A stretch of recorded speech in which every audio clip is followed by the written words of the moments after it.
Let's go. And today I want to talk about something I hinted at last time when I was here. I was talking about end of the year checkups, and I must have mentioned that it is also very important that we check a part of our body that is often overlooked, and that's our teeth. That's also one of the things that we need to go check towards the end of the year. So today I will be talking about oral hygiene, how to take care of, the mouth area. That is very, very important because proper oral hygiene is the foundation of good dental health. It involves practices that keep the mouth clean and free from diseases. That is also very important. And why is it very important that we pay attention to this? Some people don't go to the dentist until it hurts in a part of their mouth, but that's not the best way to go about it. And why exactly? Sometimes you wonder why some people spend a whole lot of money whitening their teeth, filing their teeth, and they have braces on, and you're like, why pay so much attention to that? I mean, some of us, we just wake up in the morning, we brush our teeth, and we go. And sometimes we feel like, okay, it's not supposed to be more than that. But the mouth area is a very, very essential area. It is very important because if we take care of that area, we'll be preventing tooth decay and cavities. There's plaque, there's a sticky film of bacteria forms on teeth, and it produces acid that erode enamel. I mean, it eats up our enamel. Enamel is the teeth. I mean, the tooth. I mean, the inner part of the tooth. So it is very important that we do this to also prevent gum diseases. I mean, poor oral hygiene can lead to gum inflammation, which is called gingivitis, and if untreated, progress to periodontitis, which can cause tooth loss. I know that a number of people have had to remove their teeth and replace. Some people just remove and leave it, they fill it up with something. And you want to prevent all of that by paying regular attention to your mouth area.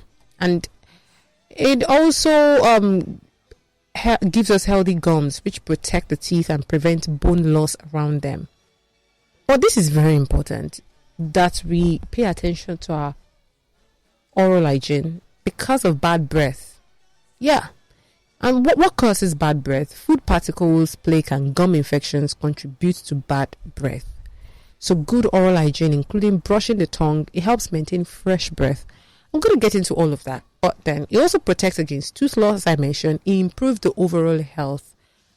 I mean, gum disease has been linked to even heart conditions. I mean, cardiovascular conditions like heart attacks and strokes.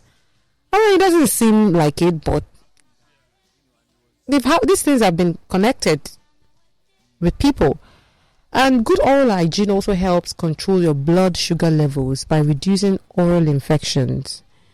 Poor oral health in pregnant women is also associated with premature birth and low birth weight. So, I mean, we're not just saying this. It's very important that we do this. And there are infections like abscesses that can occur if cavities or gum disease go untreated. So, maintaining oral hygiene reduces the risk of other systemic infections spreading from the mouth. And this, for me, is the most important thing. Confidence and self-esteem. There's a direct link between our mouth, our teeth, and our confidence. A healthy, bright smile boosts confidence in social and professional settings.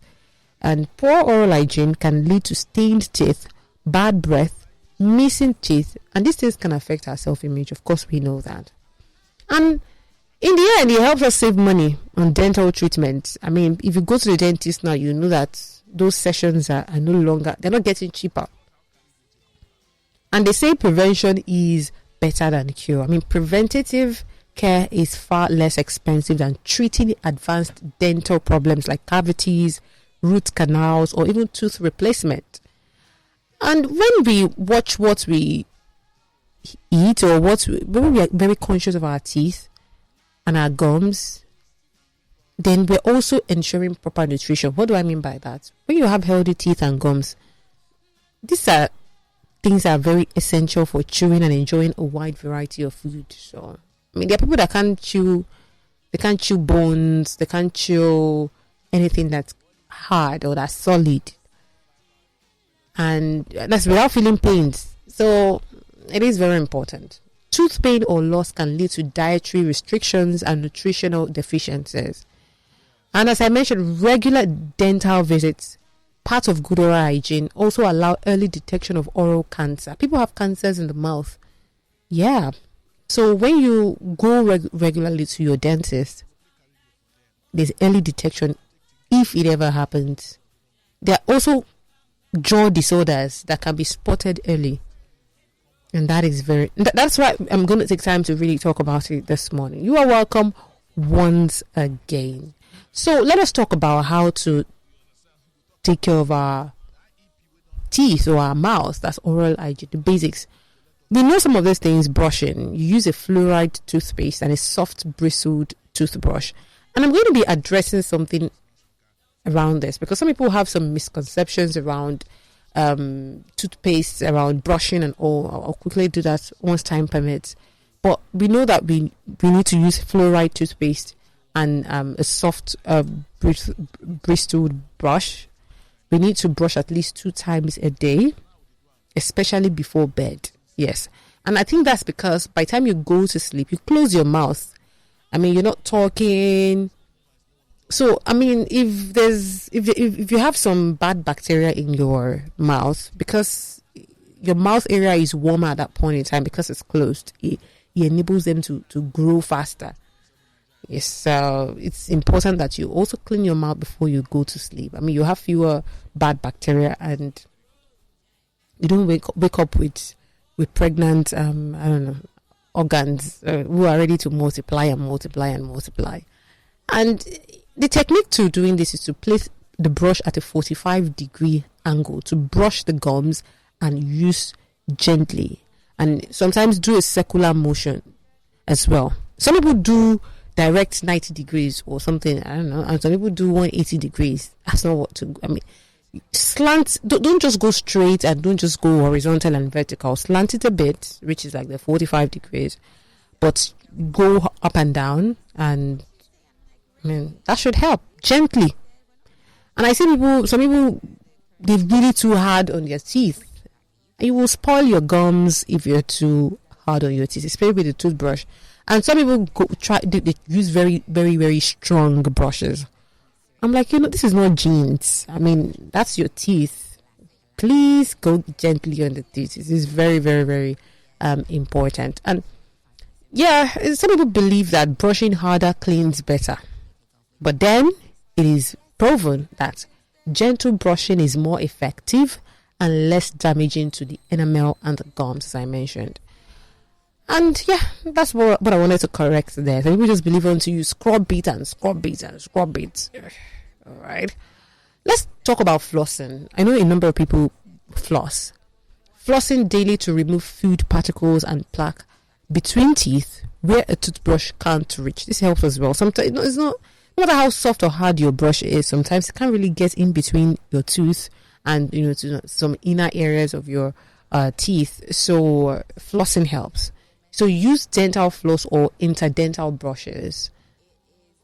And mouthwash is also another thing that people use to take care of their mouth area. And we've been advised to use an antimicrobial or fluoride mouthwash to reduce the bacteria and strengthen our enamel or strengthen our teeth. This is also very, very important. And how do we now prevent some very common dental problems? Because I know that a number of us in this part of the world are dealing with one or two of this. Let's talk about it. One major one is tooth decay. It's called cavities, and it is caused by a plaque of a sticky film of bacteria feeding on sugar and producing acids that erode the enamel. Because I keep talking, I feel the need to really explain this enamel. So we understand clearly what I'm talking about. Well, the enamel is primarily made of what is called hydroxyapatite, a crystalline form of calcium phosphate. It's a part of the teeth. It's a non-cellular part of the teeth,